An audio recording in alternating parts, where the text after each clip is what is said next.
At the crossroads of empire, where ambition clashed with rebellion, one battle would set the course for centuries of Egyptian dominance.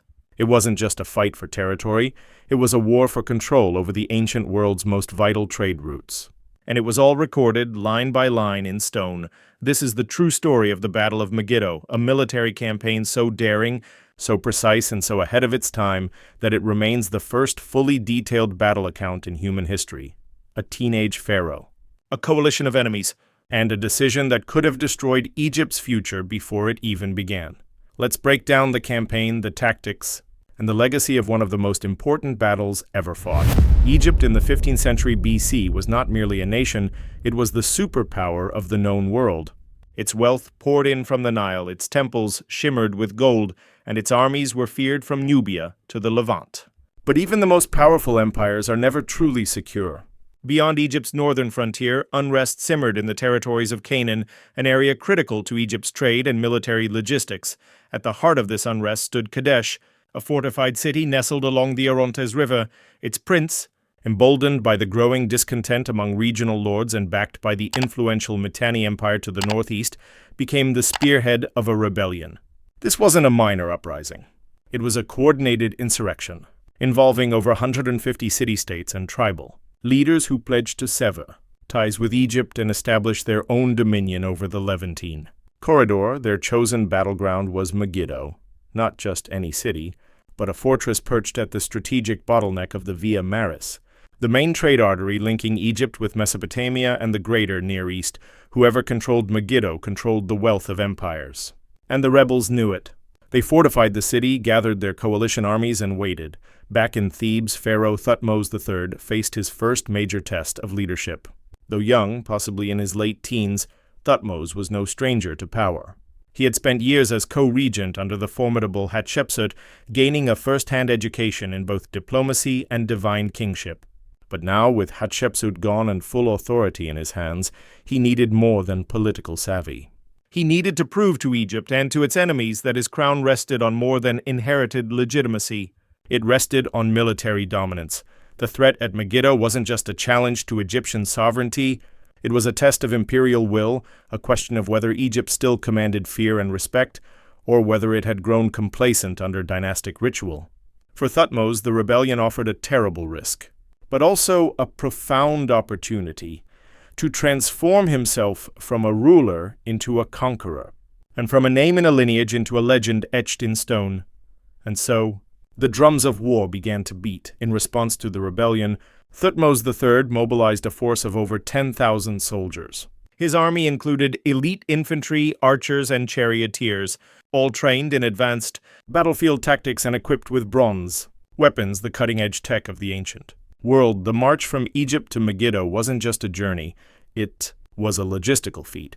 The troops moved north across the Sinai Peninsula, through the harsh desert terrain, and reached the city of Gaza, a critical Egyptian outpost. From there, they pressed deeper into Syrian Canaanite territory, encountering resistance along the way, but pushing forward with a single goal: reach Megiddo, confront the coalition, and crush the rebellion before it spread.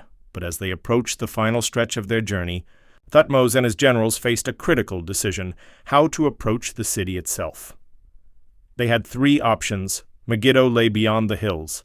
The Egyptian army stood at a fork in the road, and the future of the campaign hung in the balance.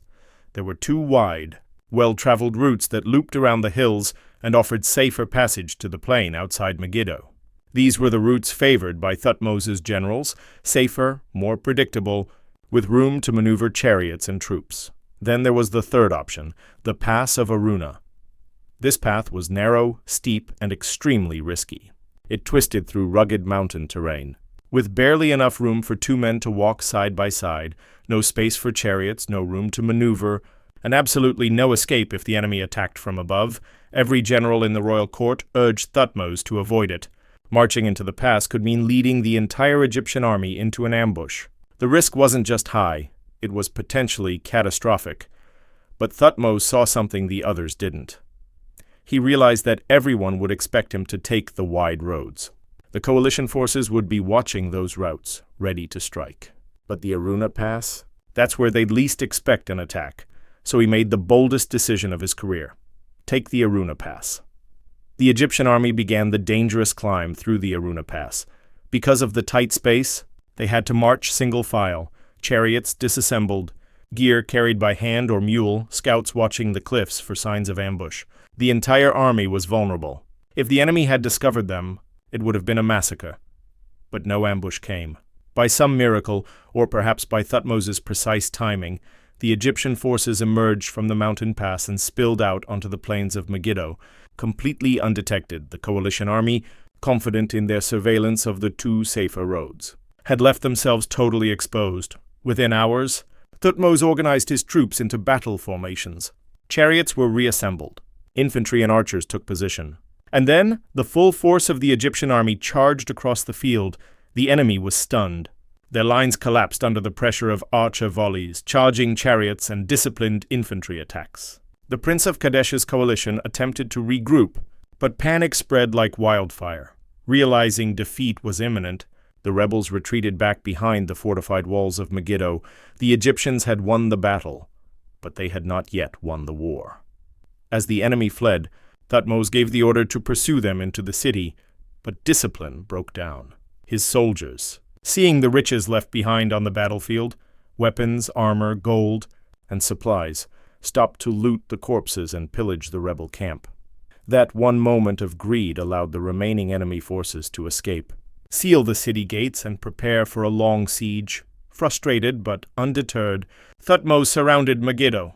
The siege would last 7 months. Egyptian engineers dug deep ditches, built wooden palisades, and established supply lines to maintain their position. Nothing entered or exited the city. The surrounding countryside was pacified. Rebel strongholds nearby were subdued. Eventually, cut off from food, reinforcements, and any hope of relief, the city surrendered, along with 3 additional rebel cities that had backed the uprising. The rebellion was over. The victory at Megiddo changed everything. Thutmose III didn't just restore order, he reshaped Egypt's role in the ancient world. His successful campaign solidified Egyptian dominance over Canaan and opened the door for a golden age of imperial expansion. Over the next 2 decades, Thutmose would lead 16 additional military campaigns, pushing Egypt's borders further than ever before, from the Euphrates River in modern-day Iraq to the Nubian territories of modern-day Sudan. He transformed Egypt from a regional power into a true ancient empire, one that demanded tribute, controlled trade, and influenced diplomacy across the Near East.